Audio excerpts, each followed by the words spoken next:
Hit it. Fucking hell. Did you mean to do that? That was the wrong. There we go. There we go.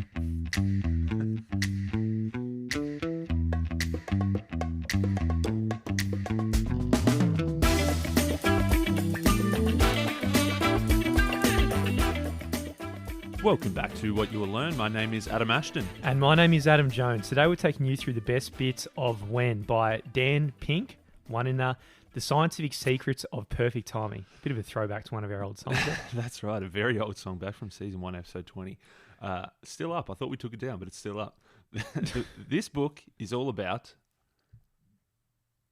Timing. You've heard that timing is everything. The trouble is, we don't really know much about timing. Our lives are a constant stream of when decisions, when to change, when to deliver bad news, when to schedule a class, when to end a marriage, when to go for a run, when to get serious about a project, when to get serious about a person. But these decisions, we kind of take it from some kind of mixture of gut feeling, intuition, guesswork, and we think that timing is a bit of an art where we just got to try to feel it and work it out. Yeah, that's it. We don't sort of just take a step back and try and figure out timing. Timing just flows. But this book is really about treating timing much more like it's a science, because there's a lot of books we've read. We've read 300 or so. We've done hundreds and hundreds of books. Pretty much every one of them you could say is a what book or a how book, but we've never really done a when book. Ooh. And according to the Pink Man, it's almost equally important.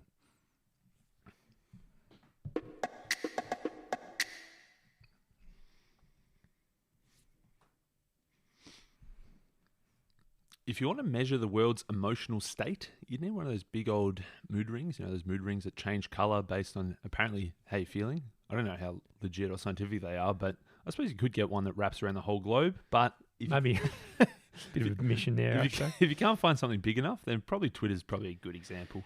Now, according to Twitter and their SEC reports and all that sort of stuff, they've got 1 billion humans with an account.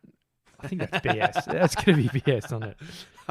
Elon didn't believe that, did he? No, he did not for a second. But let's just take them at their word for half a second. 1 billion, and they're pumping out 6,000 tweets every single second. So two researchers. What happened to the audio there? Yeah, what just happened? I did something. What'd you do? What did you mean doing there, DJ Ashto? I touched something and it fucked up. That's all good. Hey. Are we back on? I think we're back on. Can you turn mine up? It's a bit, as in on my headphones. Test. That's a bit better. There we go. Bit of a buzz sound in there now. What are you doing, DJ? Fuck, I was just spinning the decks. Spinning the decks. Are we back on? All right. Hang on. I sound a bit loud now. Sorry, Jan. I should have just stuck to Jan's instructions. Okay. Oh, we're good. I think we're back on. So two researchers from Cornell University studied more than 500 million tweets across 2.4 million users in 84 different countries. Whew, it's a lot of work for two researchers to come across 500 million tweets. Anyway, what they tried to do is hope to measure people's emotions. They wanted to see the positive type of emotions like enthusiasm, confidence, greatness. I think that is. I typed lateness, but I think greatness. And also the negative emotions like anger, lethargy, guilt, and they want to see how the positive and the negative changed over time. What they found was a very consistent day-to-day pattern across people's waking hours. Now, this was controlled for it doesn't matter who you are, what culture, where you are in the world, North American, Asian, Muslim, atheist, black, white, brown, blue, or yellow. It doesn't matter. Everyone has the exact same pattern. That is that in the morning, you've generally got a positive effect. People just tweeting nice things about the sunshine. Then in the afternoon, that's when the old Twitter bots come into play and everyone's talking shit at each other and doing shouting matches. But then in the early evening, it climbs back up. It didn't matter if it was a Monday, a Thursday, or a Saturday. The shape was always the same. This peak in the morning, and then a trough in the afternoon, and then a recovery in the evening. And it turns out that same pattern didn't just apply to tweets, but pretty much every element of our daily lives. We go through a peak, a trough, and a recovery. Now, this pattern was first actually discovered in 1729 by a French astronomer, Jean-Jacques something. And give it a crack. He Jean-Jacques Dortus de Montmorin, and Jarksy, he noticed that the potted plants in the office, so very different to tweets in this sense, the Mimosa pudica plants.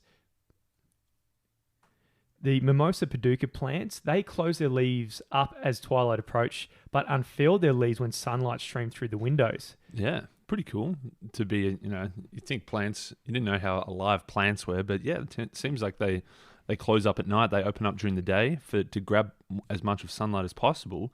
And big old Jean-Jacques, he thought he'd do an experiment. He thought he'd close the blinds, he'd seal the lights, he'd seal off any sunlight from getting in the room. He kept the light on all night. Turns out they still did this opening and closing thing even though there was no change to light. So he thought, that's bloody bizarre. You know what I'm going to do? I'm going to stick him in the cupboard, like sticky tape all the holes, and it's not possible to get any light in there whatsoever.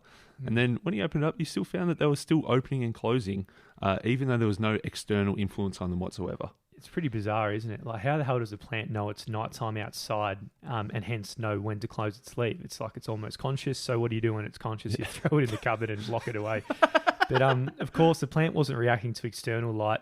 It didn't know it was nighttime outside, but it was operating on its own internal clock. Which is a bit of a banger in 1729 for old Jacques, thinking that plants would have some kind of internal biological clocks. But it turns out that pretty much every living organism, even from the single-celled organisms lurking in the bottom of ponds to multi-celled organisms driving trucks and tractors like us humans, we all have these internal timekeepers. We all have these circadian rhythms that regardless if we're inside, outside, it's dark, it's light, we're still operating on this internal clock. I'll just skip Kahneman. Yeah, skip them.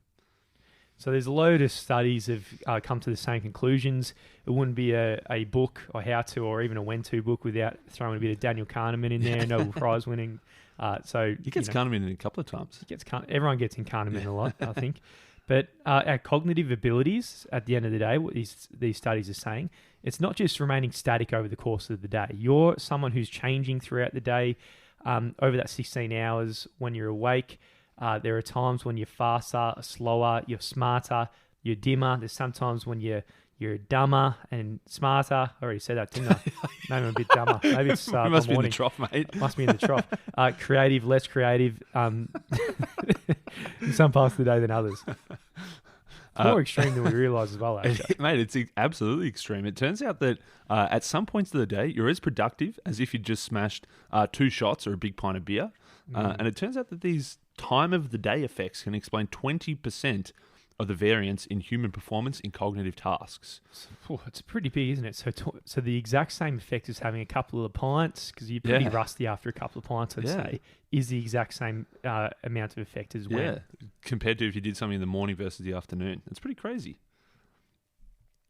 But it's not that just like every task is better at one point of the day. It's actually, there's different types of tasks that are better for different times of the day. So there's some things that he calls vigilance tasks. So that means you need to be vigilant. You need to have inhibitory control. You need to be basically keeping an eye out for distractions and just focusing in on solving this analytical problem. These types of vigilance tasks are best done during your peak. Mate, there was another comment in there, but I was waiting for you to drop it in there. One? The AA did the IQ test in the mid-arvo. You wanted me to bring it up. You weren't being humble, just waiting for me to bring it up. I skipped over it, yeah. But it is true. So you did the IQ test in the mid-arvo, equivalent to having a multiple pints. Man, imagine if I did in the peak. 20% more. It'd be off the charts, even beyond what the charts already are. I think it was in the morning. I think I just wanted to slip in there. It could have been 20% higher still. So what you're saying there's a couple of different types of tasks, and one type is the vigilance task. Yeah, he brings in the Kahneman special here. I reckon we've said this at least once or twice in the potty, but you got Linda. She's 31 years old. She's single. She's outspoken. She's very bright. In college, Linda majored in philosophy. As a student, she was deeply concerned with issues of discrimination and social justice, and she participated in anti-nuclear demonstration marches. So knowing what we know about Linda, which is more likely? Is it more likely that Linda is a bank teller, or that Linda is a bank teller who is active in the feminist movement? Well, she's a bit of an activist there. So I think the first time I read it, I obviously got this wrong, saying that Linda is a bank teller and is active in the feminist movement. So, and what you perform there when you believe that is called the conjunction fallacy, because if you think if B is a subset of A, so the feminists, so we've got the key word there is and in the feminist movement, you're actually narrowing down the possibilities significantly. And that's a big fallacy you perform. That's right. There. Even if 99.9% of bank tellers are active in the feminist movement, but there's that 0.001 that aren't, then being just a bank teller is much more likely because it is basically included in that in the other part as well. So that's just one of those vigilance tasks that if you're switched on, if you're in the morning, if you're in your peak, you're probably going to pick up more likely than not that, okay, I'm seeing the trick here. I'm going to get the correct answer. And there's of course a lot of different tasks that fall under this category. I don't know off the top of your head, Ashto, what sort of things would fit the vigilante. Pretty much anything that requires you to have sort of distraction-free focus. Pure focus, right? Yeah. Things where you, like there's almost like, like a maths question, you're working towards an answer, there's a correct answer, and you need to just work through it to get to the end. Little creativity required and just sort of hardcore brute brain work. Brute brain work, I like it. Now, there's a different type of task, and that's insight problems. And these are best performed during the recovery periods of the day. So this is where you don't need the vigilance. You don't need to be thinking so hardcore, brute brain power, and you actually need fewer inhibitions. So sometimes that vigilance can actually be something that hinders your performance on this different type of task. Yeah, it's kind of like... Sorry, Jan. Yeah, it's kind of like in the peaks, the guards that are guarding your mind, they're blocking out all the distractions. When it gets to the end of the day, the guards are a little bit tired and a few little distractions start slipping through the door there.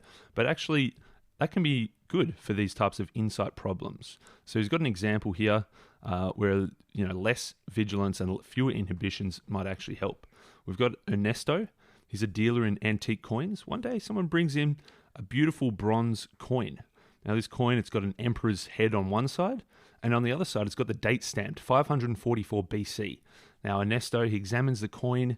He thought, if this was a good coin, he'd probably buy it. But instead, he calls the cops. Why? Did you get this? I did not. Man, I went down many rabbit holes. I thought maybe in 544 BC, maybe there were no emperors. But I was like, I think there probably were emperors. I was like, maybe they didn't have bronze in that. Maybe they didn't have coins in 544 BC. But I basically had to look up the answer. They're sort of vigilance, sort of cliche vigilance answers you got there. But for those listening right now, 544 BC. That's the key word. None of them is right, but it's pretty clever when you think about how silly it is, because the date 544 BC, they couldn't call it that because before Christ, you didn't know Christ was coming. You didn't know he was coming in 544 years, did you? So the coin's obviously a fake, not made in 544 BC. So that's right. If you were alive in 544 BC, you weren't calling that time 544 BC. You were just living. Mate, there's guards at the door, there's guards not at the door. I'm just not getting that one. Telling you now.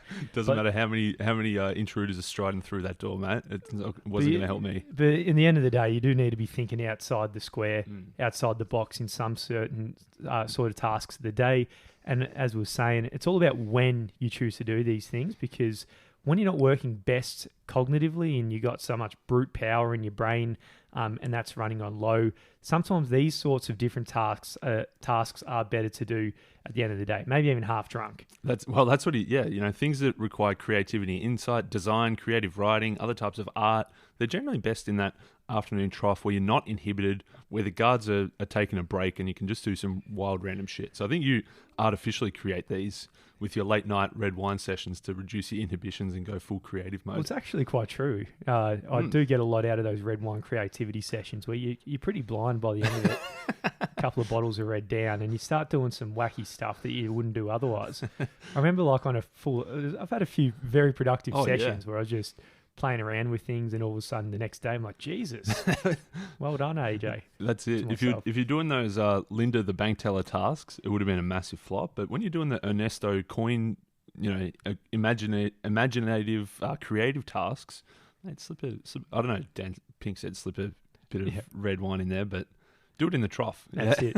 Oh, no, sorry, do it in the recovery. So up until this point, we've spoken about the peak something trough. Peak trough recovery. So far, we've been speaking about the peak trough recovery, and sometimes you're better off doing things in your peak, and sometimes you're better off doing things in your recovery. So two totally different types of categories. So now we're going to drill down into a little bit more nuance because it's not really the same for everyone. Everyone's got their own circadian rhythms that work for them. Yeah, he says that there's larks, there's owls, and there's third birds. So the larks, they're the early risers. He said that makes up about 14% of the population. They wake up early, they go to bed early. They've got the same shape, the same peak trough recovery, but everything's kind of just shuffled back an hour or two. So you're probably peaking, between 7 and 10. You're troughing between 11 and 12, and then you're recovering between 3 and 6, for example. Then you've got third birds. They're most optimal between 9 a.m. to midday. They've got an afternoon trough between 1 and 4. Then their recovery time is about 5 to 7 or roughly thereabouts. And so third birds, that's kind of what we're talking about, that peak trough recovery, 65% of people. Then you've got owls that are 21% of people.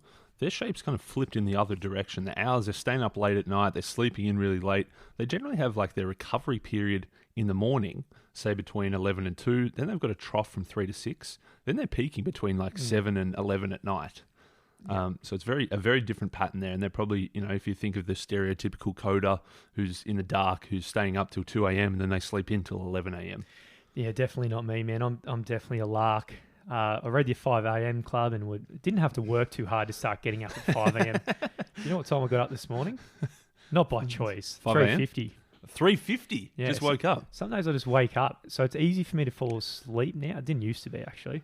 And I just wake up and the brain's going. I'm like, all right, it's going. Mate, that's very lark-like. Yeah. Mate, and also... I'm about to crash though, and it's only 8:13. I was going to say, there are sometimes if we're doing a potty and we hit 11 and you're done for the day. Yeah, there are times like that.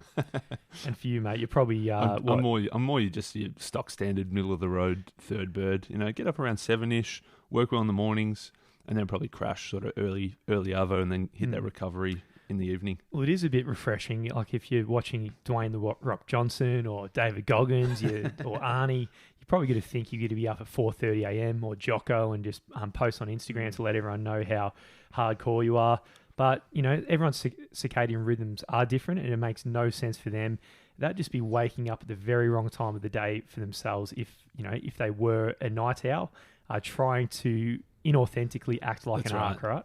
if you're an owl and you're not really getting to sleep properly till midnight or 1, watching Jocko and Dwayne, you see Jocko at 4:30 and like, oh man, I got to get up early. You just completely screw yourself, I reckon. Yeah. So in terms of synchronizing and the takeaway here, firstly, we need to figure out who we are. Are you a lark, third bird, or an owl? Don't try and be someone else. Know who you are or whatever makes most sense for you. Because really all you're doing is shifting your day forward or backwards, right? So it's kind of arbitrary, this 5 a.m. stuff. Yeah, exactly. And then secondly, once you know what you are, well, also you got to work out what types of tasks are you doing throughout the day? What are your analytical type of cognitive brute force tasks where you need to be distraction free? And then what are those coin dealer creative insight type of random tasks? And once you've worked out your type, and then once you've worked out the tasks, the third step is then looking for synchrony, trying to slot the right types of tasks in at the right type of day for you. Yeah, so you might tackle the big important tasks that need your brute power, brain strength, or the ugly frogs during your peak performance times, whatever that might be.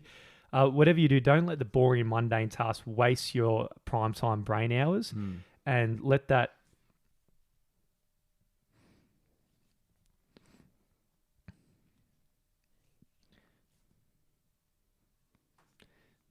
maybe just chill out and watch a bit of Netty during the troughs. Just get through that stuff. And then focus on the important stuff and the peaks and the recoveries in the right possible way. Yeah, that's right. I reckon this is a good takeaway from this book, but maybe it was a bit of confirmation bias. Maybe it was like, okay, yeah, I do work pretty well in the morning, and then in the arvo I do work pretty shit. So yeah, maybe I should just watch some TV. Maybe I should go play some golf. Maybe I should just do nothing in the arvo. So maybe I took this one a bit too far. But I think it is good to think. Normally, I'd probably first thing in the morning, I'd open up the email inbox and start going through emails. But that's like just wasting the peak. Instead, now it's time to focus on more important stuff, and then you can just tick through the trough stuff in trough time. That'd have to be the lowest hanging fruit from this, I think, is just like know when your peak is and then sort of optimize the ugly frogs for those moments. Then if you go on next level pinker stinker, then you're probably looking at the recoveries as well.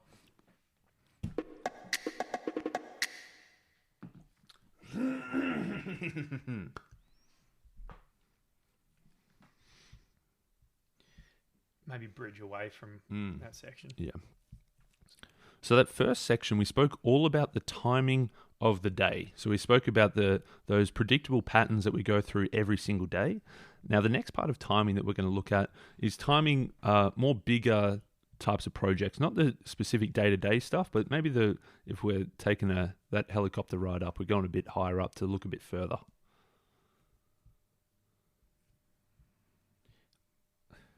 Might not do those first couple of examples because they're too close to the previous. Yeah. So firstly, a bit like a story, or of whenever you do something, you got bending, you got beginnings, endings, and somewhere in between. Now, firstly, beginnings, they've actually got a far greater impact than most of us understand. They're a very big deal, and the recipe is pretty straightforward.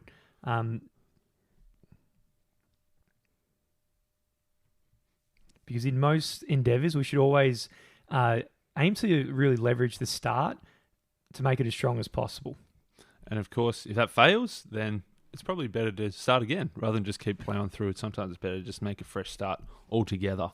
And Big Pink, he's took a lot of stuff from Katie Milkman, which we did that book, How to Change, right at the end of season 6. And she spoke all about the fresh start effect. Now, Katie Milkman, she was the one who actually did the research. Dan's just ripping it and writing it up in his book. That's his style, mate. That's what we did. Actually, that's exactly what we did. We did fuck all. Man, that's an incredible idea. You should have, he's taken the best bits from other people and just put them all together. Mate, why would you go to the effort of doing the research yourself? Katie Milkman, come on. Just flog it all. Steal like an artist, Katie. Anyway, we've got a few things to teach her.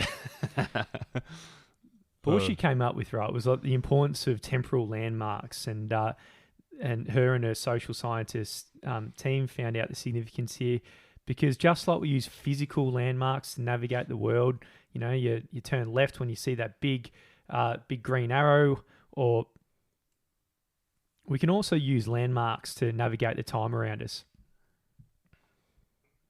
If we start with these temporal landmarks, it's much more likely to stick. So rather than just starting at some random point in time, if we start at a point where we can mentally draw a line between the old you and the new you by kind of compartmentalizing based on these temporal landmarks, we're much more likely to make that change that we want and get off to that strong start. So the big one, of course...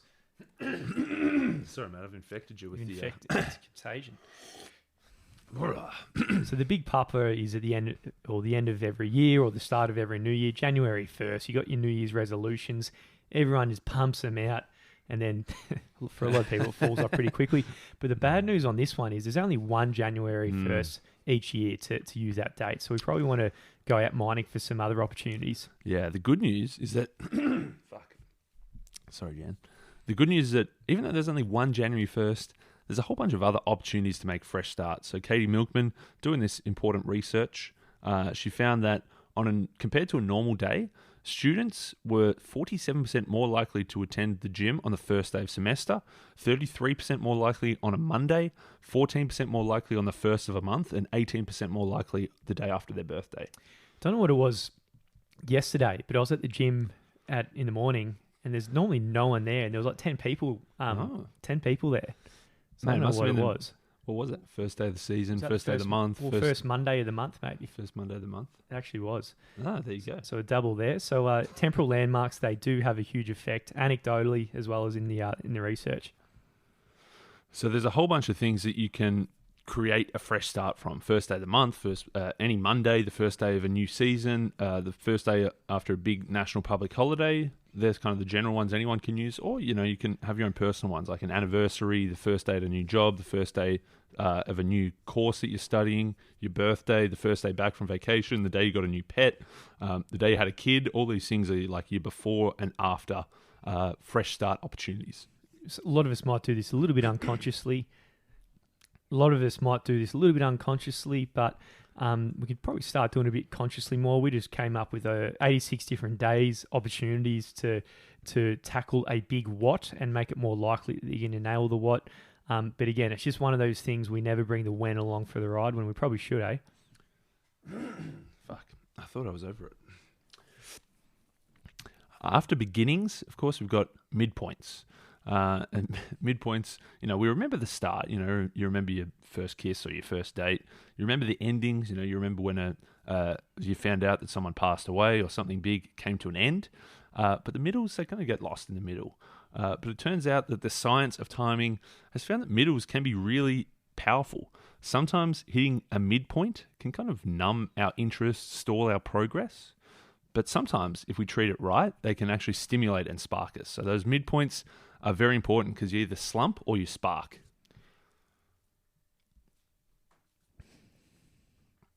Now let's think about what actually happens here, and it's a bit of a U curve. And there was a study in 1965 that looked into happiness, and they found that it slumps the most between age 50 and 53. So poor old doesn't sound great at all, does it? They found that happiness and well-being starts really high in our teens, in our 20s, drops a little, bottoms out in that age, 50 to 53. Then we start picking it up again at 60s and beyond. So it's a little bit like that U curve. And from this research is where the term midlife crisis came, and it's probably something we associate with middle-aged men and women at the age of 50 attending Tony Robbins events and just quitting their jobs and quitting everything and buying a fast sports we did that car. early then. Yeah, we did that early, didn't we? We had an early midlife crisis. Yes, we did. So there's nothing wrong with that at all, is there? Yeah, that's what we. That's where the stereotypical. You see the new red Ferrari in the driveway, and you think, oh, they're in the middle of the midlife crisis.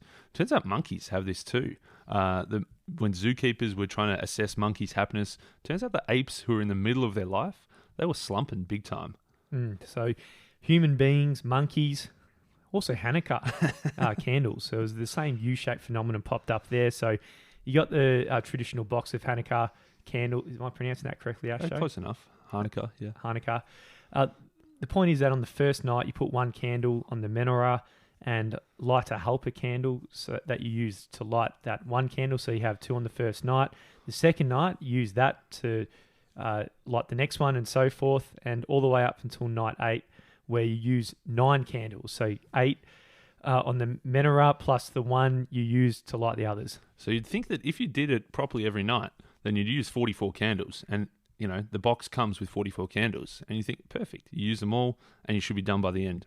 But as you can probably guess, a lot of people, when they get to day 8 and they've lit up their candles, they realize there's actually still a handful of candles still in the box that didn't get used.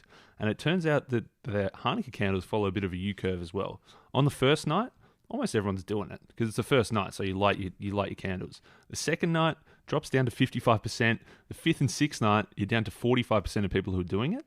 But then on night 7 and 8, it picks back up again, and we're back over 60%. People are like, okay, I've hit the midpoint.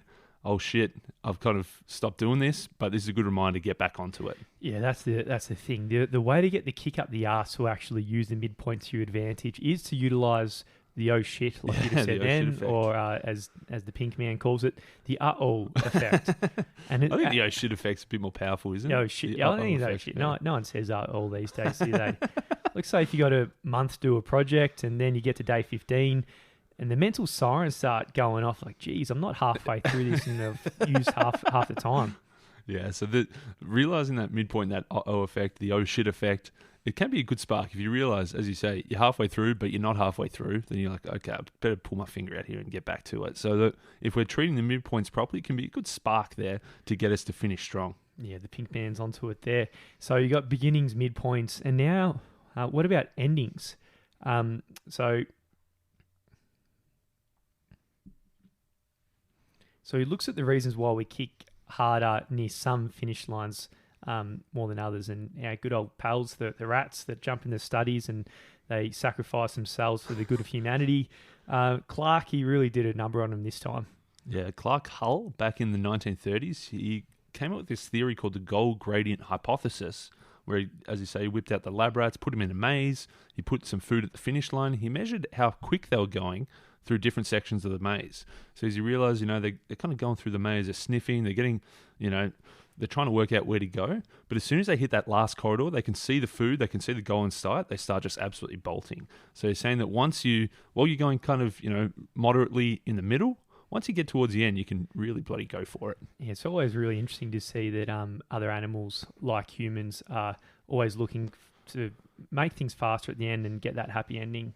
Do you know a bit about those, mate? No. Happy ending is, and you're moving really fast toward the end, sorry. Ashto. I don't know where your dirty, sick mind was going there, mate. But he's got another example of where it does apply to humans here, if you want to pull us out of the gutter.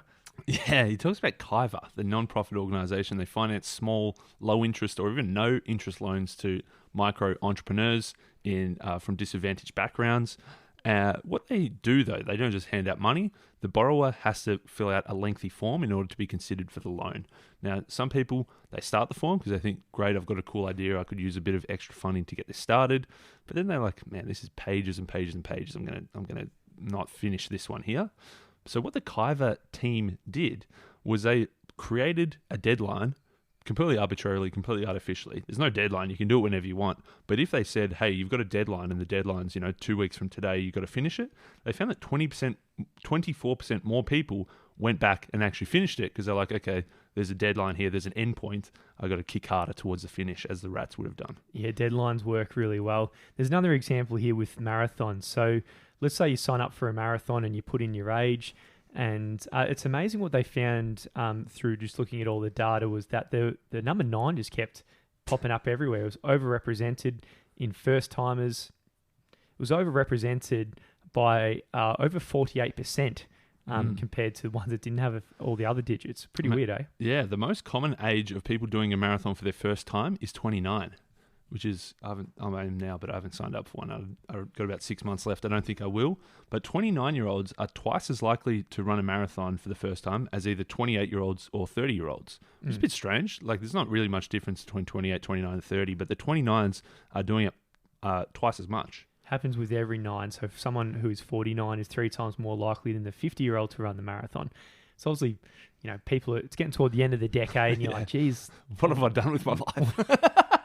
I better run a marathon. Are you going to do the marathon, the 29-year-old marathon? Nah, I don't think so, mate. There's one here, I know you're asking about me, but nothing to do with me, but they say do you remember the extramarital affairs site, Ashley Madison? They found that the biggest time for blokes jumping on the site to have affairs was 29, 39, 49, or 59. Which is a lot higher than obviously statistically. So they're just the end of a decade, as you're coming towards the end, that's when you start asking questions about your life. Yeah, I remember it was a pretty weird age, 29 actually. Yeah. It's like when you're turning the leaf onto 30. It's probably when I did my Vipassana and stuff. Failed that miserably. Did a few other random things like that. Not realising it was because of that, but going for the kick hard effect. What was it called, the effect, this one? Just the fast finished. The fast finish, yeah. Mate, I remember there was I went away for a weekend with a bunch of, or not a bunch, but there was a couple of 22, 23-year-olds. And they're like, oh, you're 29 now. You're closer to 40 than you are 18. I was like, I think that's actually, I don't mind that. I reckon I'd rather be 40 than 18. But they couldn't believe it. They're like, nah, no way, 40 is so old. Maybe I'm just in denial.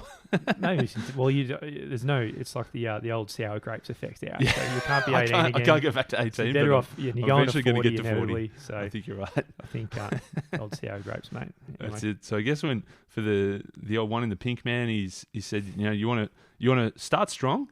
If you can't start strong, then start again. When you get to the middle, realize there's a bit of a oh shit effect to make you work a bit harder to get back into gear. And then of course when you're coming towards the end and you want that happy ending, then you kick a little bit harder and finish her off.